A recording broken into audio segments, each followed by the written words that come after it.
Yes, we have the one featherweight world champion with us, Tan Lee. Tan, fantastic to see you coming off a truly epic title defense against Gary Tonin. It's been a while. He is a world class grappler. You're coming up against a very dangerous striker. How have you been, and how different has this camp been to your last? Been great. Thank you for asking. And camp's been wonderful. It's always very, very interesting to be able to switch modes and then get new opponents who bring out different sides of you for preparation during, camp, live work, things like that. But being able to solve and break down this new puzzle, it's the reason I do. Yeah, I enjoy it. It's part of what makes me better as a martial artist, as a fighter, as a man. So yeah, it's been great and it's been a lot of fun. There was a little bit of banter, a lot of respect between you and Gary in the build up to that one. Tank Pai, there are no smiles. He said he wants to kill you in his post fight speech. Have you come up against a guy with this kind of pre fight attitude before? I guess not. But it's a fight. There's two guys in there with the ref, and we're gonna try to take each other's heads off. And whether he's the most respectful guy I've ever met or somebody who wants to kill me, it's he'll get the same Tan Lee, the best possible version of myself that I can bring into the circle.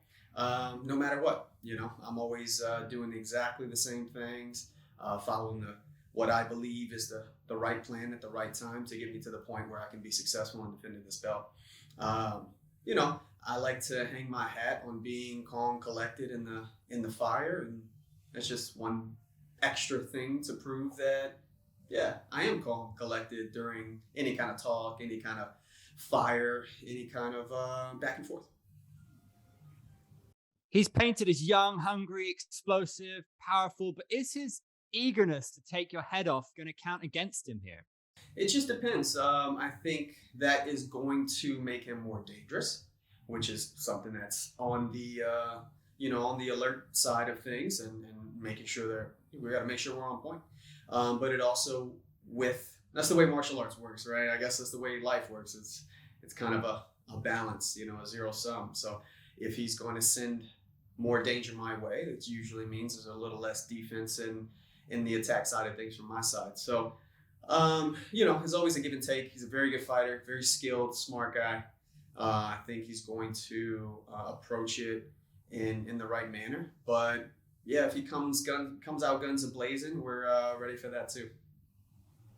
Tactically, do you relish that? The fact that he might run into something here? Yeah, I mean, like I said, that's it's. I don't go out there, running people down, trying to knock them out. But I have a number of first round knockouts, quite a few second round knockouts as well. I've never been to a decision, but guys, feel my presence in the circle, and it brings out certain things. And I've got a record of knocking people out when they do take that forward step. So we'll see how it plays out. But yeah, that's part of it.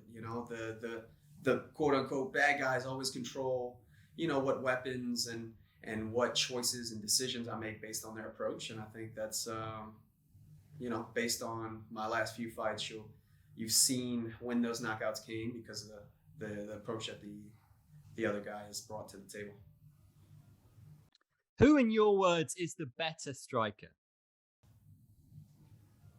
Out of me and him?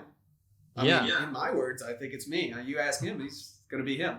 But I also think I'm a better MMA fighter, but I'm sure he thinks that as well. So, that's the whole point. He's fighting for a world title. He better have some confidence. He better have some belief in himself. I've got it as well, and that's what's got me to this point. So, no matter what I say, he's going to think his opinion, of course, and I'm going to think my opinion, and that's why we fight, to play it out, see how it goes. What did that mean to you to earn your BJJ black belt in terms of your overall martial arts journey? That's big. Just for me, not for anything else, not for fights, not for I don't know, Instagram or whatever. It's why I do it. I do this first and foremost for my family, but I do this for myself, for my personal goals, to become the best possible version of myself. And I think doing things that move me in the direction of a BJJ black belt make me closer to that final product that I'd like to be. Obviously we're all searching to be the perfect fighter. If being a world champion is what you're looking for, and you want to be as close to perfect as possible. Even though that's something that's never going to happen, being as close as possible is the goal. And I'm trying to work every day with intent, with diligence, to make sure I'm just a little bit closer every day. Because your striking is just so good, people often describe you as a striker. So is it because your striking is that good, or are people sleeping on your grappling? Uh, I mean, I think it could be a combination of both. I do have a record of knocking a lot of people out, so that plays out well in the, I guess, the narrative. But you can't blame people for sleeping on my grappling, because you guys have never really seen much of it. We saw a little glimpse into it last fight that ended up working well. I think that's part of what I do well on the ground, is bringing my striking danger and knowledge down to the mats, and being able to transition, grapple, and then still be a big danger with strikes. Do you envision the idea of submitting him here? Would that please you in a way to get the finish in that manner? I guess I haven't really thought about it a ton, but I just want to win.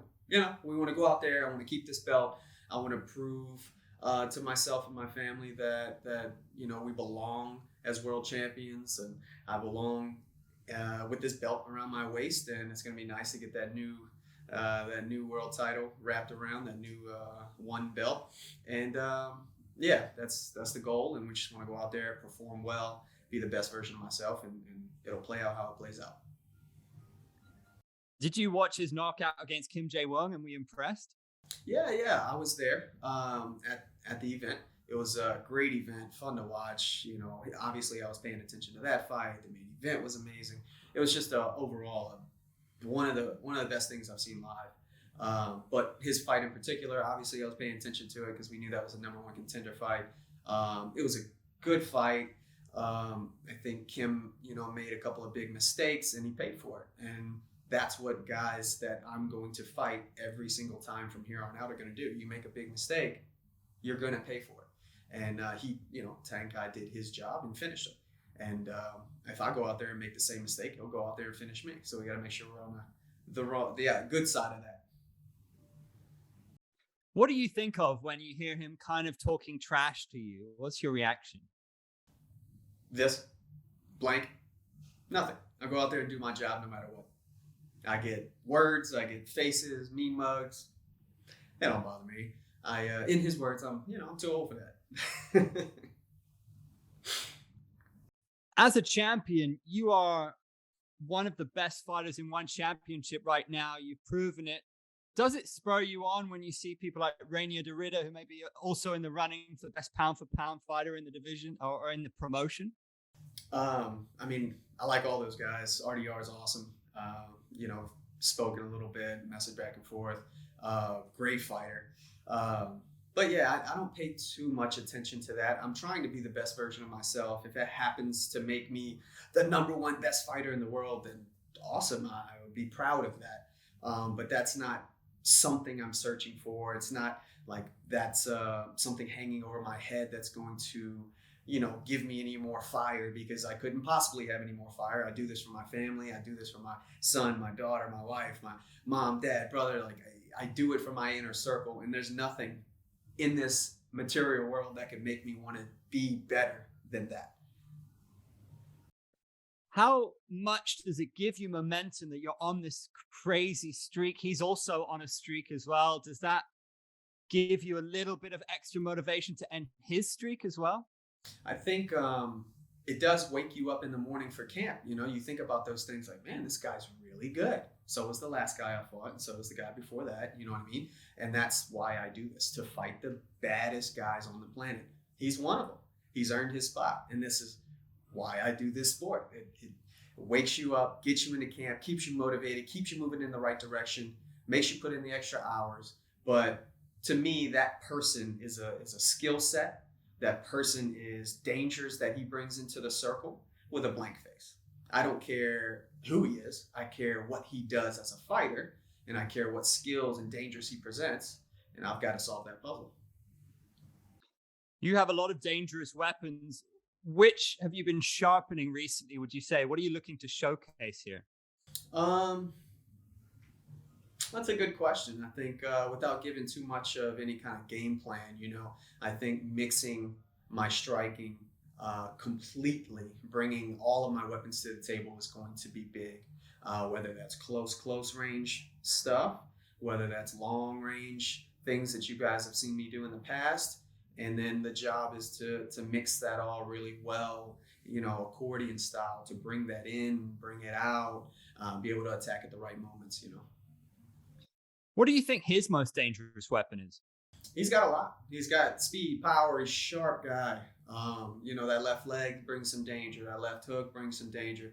Obviously, he stung Kim with that right hand and the left hook. He likes that setup and that presentation and orientation. But I think it's more about the moments that he likes to strike on, and not particularly the weapons, because he's all around a great striker. But I'll let him hit me with I don't know what's something I didn't say, a right hand uppercut. I'm sure he could put me to sleep. The idea is just to not let those moments happen, and to be able to be, in his face and out of his face whenever we want to control that. He's never submitted anybody. You're a BJJ black belt. Is that an area of weakness and a big factor in this fight? I'm not sure if it's an area of weakness. We haven't seen a ton of his grappling. We've seen a little bit in some of the fights. He's got a good double leg. He has, good wrestling moments. I've seen him on bottom. I've seen him on top a little bit. And I think it's, like I said earlier, I think I'm a better all-around mixed martial artist. I think I bring a lot to the table as far as mixing in grappling and striking, standing and grappling, obviously. I think there are some areas that we want to exploit in the striking aspect, in the wrestling aspect, and in the grappling aspect of things. It may transpire that you're busy celebrating, but will you make your way circle side? How intrigued are you by Okra Yun and Christian Lee? What's going to go down there? Hopefully we're celebrating and we're not dealing with any injuries or anything like that, but very interested. I've bumped in and had conversation with both of those guys. Very, very humble, great fighters, smart guys. It's going to be cool to watch as a fan, but definitely paying attention as somebody who would love to go up and meet one of those guys in the cage and test myself against somebody with some skills like that. Does it feel inevitable to you that one of those guys, if not both of them, are going to be standing across from you sooner or later? Yeah. I feel like that's inevitable is a good word. There's a few things I want to accomplish as a world champion in this sport, and moving up a weight class is definitely one of them. Whether that's next fight or 5 fights from now, I want to make sure that that is something I test myself with, for me, not so I can walk around with 2 gold belts. That's always cool too. But like I said earlier in all those questions, I want to be the best version of myself. And I think going up and challenging myself in that type of aspect with a bigger, longer, rangier guy with those skill sets, whether it's Oak or Christian, is something I have to do. It's for me, and it's a great challenge, great test, and it wakes you up in the morning for camp. We're going to get a definitive answer pretty soon. But before that, as a martial artist, can I just ask you, who's the better fighter out of those 2 guys? Oof. Man, that's an impossible question. I haven't seen enough to tell you, to be honest with you. Both of them have some great history in the circle, beaten some really good guys. The first fight played out crazy back and forth. I guess you could say a controversial decision. Had some discrepancy on both sides of things, who thought who won or whatever. But initial reaction, I did think Christian might have squeaked it out, but obviously he didn't win that. So we'll see how the second one plays out. But can't give you an answer on that one, man. They're both really good, and it'd be an honor to step into the circle and fight either one of those guys. For the casual observer who might be tuning into their first Tan Lee fight, what can they expect from you? And if you had to give a prediction, as in the eyes of the casual fan, how are you going to finish this guy? First time fan, man. Where have you been? Tune in, check it out. It's going to be fireworks. I've never been to a decision, win or lose. We're going to bring a finish. Hopefully we're not getting finished, but it's going to be one or the other. I promise you that. Tune in, check it out Friday. Somebody's getting their head taken off. This is the Tanley way. Prediction. Got to go my way, obviously. I think we're going to win this. I think it's going to be a KO in third round. We like it. Brilliant stuff, champ. Good luck. Always good to see you, or to hear you, in fact. Thank you.